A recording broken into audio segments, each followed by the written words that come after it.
Um, so here's the thing. Everybody wants to know about Vegas. Why am I doing Vegas or not doing Vegas? The first thing that I'll say to that is, who says I'm not working on Vegas? Just because I'm not putting things out in video does not necessarily mean I'm not working on it. But let me say why I have not put out videos on this lately. The I don't know if you remember the Kenny, was it Kenny Rogers, the Kenny Rogers song, The Gambler, about the poker game, and he says you got to know when to hold them, know when to fold them, know when to walk away, know when to run. As a strategist, a political strategist, for years, my skill, what people paid me for, was to check the wind, see which way the wind was blowing, and to know what to do from there. As I did the Vegas investigation, I got to a point with my public material where I knew what was coming. I've had enough troubles with the FBI over the years to know what was going to come if I didn't back off some with what I was saying publicly. And I'm not guessing at that. The FBI came after me. The FBI came after me. I had interviews with the FBI, multiple interviews with the FBI. They knew that I had dirt, and not this. Vegas researchers were a dime a dozen back at the height of the thing. Everybody had their pet theories, and they would fight over, was there a helicopter gunship, or was it this, or was it that, was it ISIS? Everyone had their theories. What I had in my possession were documents, actual documents that were very damning, that were not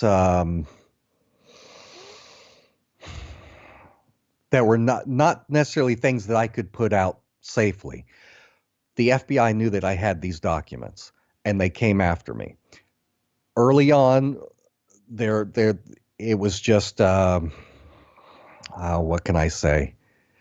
It culminated in the interviews with me, and then I started getting the harassment where they actually came after me, where they were trying to set me up using the German national, uh, Del Vecchio, Ingeborg Del Vecchio, where they tried to entrap me in a huge scheme. They were trying to get me to. They were offering me. I say they. Del Vecchio was offering me a vast amount of money if I would transport $40,000 in cash from North Carolina to her in Utah without outside of the. This would have been a violation of some rules about helping illegal transfer of money. I can't remember the name of the specific law. Has to something to do with the Department of Homeland Security, that she was trying to get me to participate in something with. Without me going to the FBI, I mean, literally hours after this woman tried to set me up, the FBI contacted me and started asking me about my relationship with this woman, which was that was the first and only time I had ever spoken to her. This woman approached me. I had never heard of her before. She found me and tried to get me to participate in this. They were trying to set me up. So then the FBI got a warrant to monitor me. And so everything that I was doing was subject to monitoring by the FBI. It was essentially a FISA warrant. I'm trying to get the documentation to find out if that's what they got. I had to retain a federal attorney who specializes in federal criminal law, and what he was saying is, here's where it's at. If they can pin this stuff on you, you're toast. I mean, these major felonies they were trying to accuse me of, and he said best thing to do is back off. And but this was the same week everything else was happening. I had the guy saying that he was a satanic ritual abuse survivor. Some of the people, I don't know if you saw it, but the video of the guy I had to chase off my property with a baseball bat. Yeah. I mean, this was these months that I was investigating Vegas. I had, like you said, I had a couple paramilitary goons that followed me and sat down next to me in a movie theater, an empty movie theater, to intimidate me. I had two people that I don't know if it was the same two men, but two men came outside my house shooting a gun at 2 a.m. And I've got all of this stuff, all of these things that were going on. I've got the police records. In some of my videos, I was redacting some of my personal information, but I was showing the police reports to verify this was happening. I was putting up the photos showing the police outside my house going around my property doing an investigation. This was a very difficult time, but I kept doing it. I did over 100 videos on Vegas, and I was getting fed a lot of great material. I actually, there was a team on the ground in Vegas that participated in the operation. I actually spoke with someone who got some of the guns that were involved in that operation. There was a lot that I got. I tracked Stephen Paddock's flight records and rental car records and got him connected in vehicle transfers to some people that at that time were in federal prison for illegal drug running. I mean, I got a lot of material. The problem was I had stuff that I couldn't release without blowing the identities of the people that gave it to me. And as a journalist, I don't care. I know people say you just put it out there, just put it out there. That's not how it works. That's not how a professional journalist works. You protect your sources, because the day that you burn your source, you're done. Your reputation for protecting your sources is the only reason that people will keep bringing stuff to you. That's why Julian Assange, that's why people continue to give him material. He will not squeal on the people that give him the material. So between the FBI trying to get access to what I had, and the expense of it all, that's when that was it. I won't confirm if I'm still working on the investigation. Take that how you will. My hope is that the time will come that I can put some things out that I haven't been able to put out yet. But I'm at that stage in a chess game where they kind of got my back to the corner, and got me surrounded. I'm looking for an opening. You mentioned you had a warrant to monitor you. How did you find out about it? Aren't a lot of those secret? Yes, I'll tell you how I found out about that. For one thing, the attorney told me they would not know he said I was already being monitored. That's how they knew to contact me. What they were doing was they were monitoring Del Vecchio, the German national. They already had her under surveillance. They were monitoring her stuff. Because of that warrant, when they got her to call me, and she is working as an asset for them, no question whatsoever. When they got her to call me, that pulled me in on the same FISA warrant, because we were discussing, or she was discussing, and I was saying, are you crazy? No, I'm not going to help you with this. Right. She was saying, oh, well, you've got she knew way too much about my background. She was saying, oh, you've got all of these connections from your time working as an investigator in the banking industry. Surely you know some loan sharks and some this, and I need to launder money.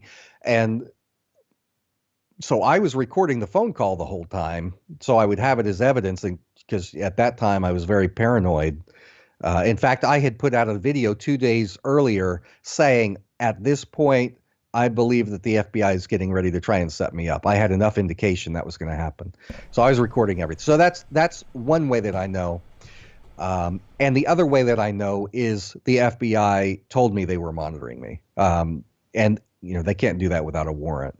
So I haven't seen the paperwork. They're not obligated to give that to me at this point.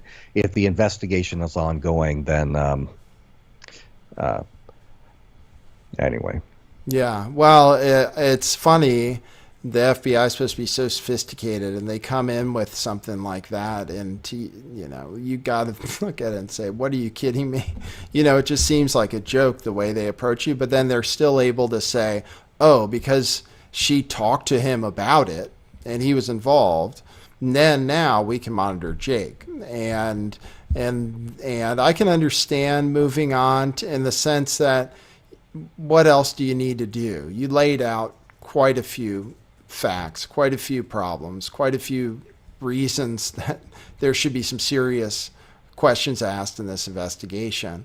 And is it worth risking your life or your freedom to do it? That's literally where I was at. The attorney said, I appreciate, because I was saying, listen, I want to keep doing this. I've done over 100 episodes. This is, I think this is for the public good, and I've never shut up about anything in the past. So I'm not inclined to start now. And he said, that's all well and good. Here's how it's really potentially going to work. and when he lays out you could go to federal prison if they can nail you on this, if you keep pushing, because that's what it was. It was about shutting me up. I was actually, things that I was putting out in these reports were being confirmed. It wasn't just speculation on my part. I had predicted that eventually we were going to learn that Stephen Paddock had gone to the Phoenix area just before the shooting and gotten some weaponry of some kind, either incendiary devices or bombs, ammunition, rifles, something. I had figured that out. And then it was months later that we learned about Doug Haig when some of the documents were released because of the media's court case, that yes, that's actually what had happened. But I had published months in advance his exact schedule. So I had a whole lot here. I was very onto it. And there's a lot that I have never said in videos because I just, like I said, most people, it probably would go right over their heads, but there are very, very savvy people out there that could figure some of this out. And I just don't want to risk saying some of it. So. Right.